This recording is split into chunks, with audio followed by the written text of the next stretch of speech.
Hi, I'm Godric Johnson, and I'm the producer and creative director of the company Jetstreame. So let's start by talking about Jetstreame and how that was formed.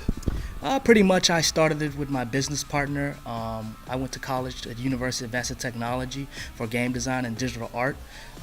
He's actually a programmer, and I'm an artist and game designer. I actually have my background in game design and digital art.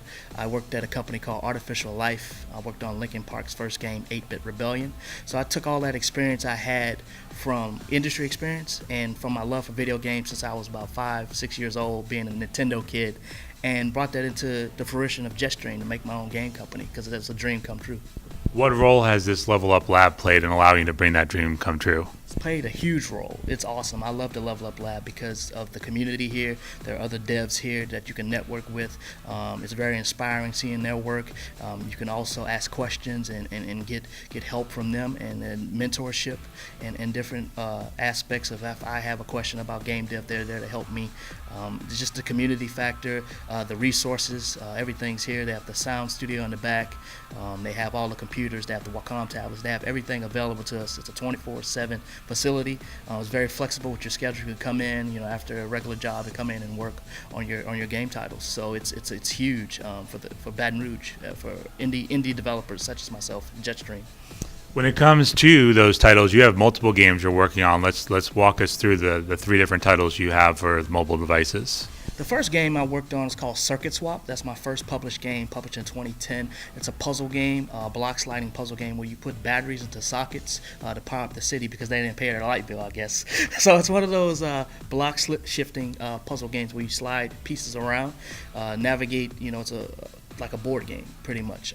The second title actually I have is called Crush Hour, and that was launched on Valentine's Day, and it's a comedic mayhem game, a car crashing type game where you crash light color cars into each other. So think Bejeweled meets Burnout.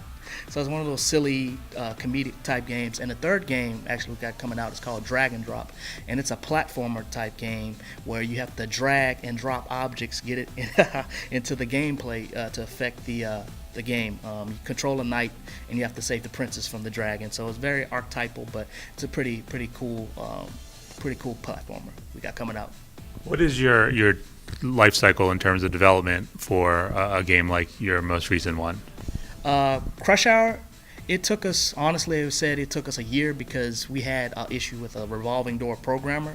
So normally it would take us probably like 4 months, 3.5 to 4 months, but since we had an issue with the revolving door programmer constantly not getting stuff done in a timely manner, it took us way longer than anticipated. Same thing with Circuit Swap. It took a year because we just had issues with different programmers and getting things done in a timely manner. So, but normally a dev cycle should take about 3.5 to 4 months for us to get a completed game, a mobile game done, start to finish. Right now, Drag and Drop is slated to launch, I would say, in May of this year. And actually, what's cool about Drag and Drop is we actually got approved to be a Nintendo developer. So that's another dream come true. It's huge because I am a Nintendo kid at heart. I love Nintendo. Been playing my NES. I still have my old NES since I was like 5 years old. My big brother bought it for me. Duck Hunt, Mario, World Class Track Meet. So.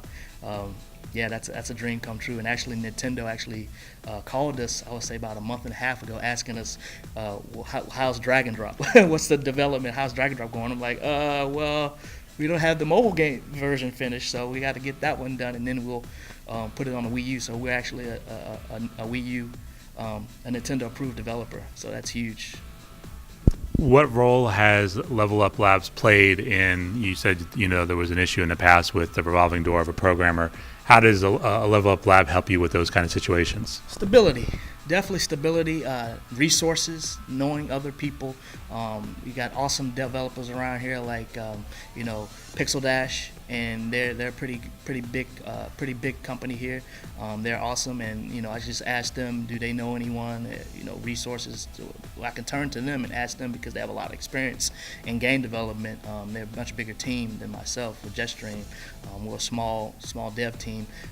Also, what's cool is actually BRCC. I recruited interns locally into the area to work with me, and now we have a physical office location and an incubation program to Level Up Lab. That makes it great. It brings a essence of stability. Brings that physical that the connection, the accountability factor of coming in and doing work and getting stuff done in a timely manner. And so it definitely boosts efficiency. I would definitely say so.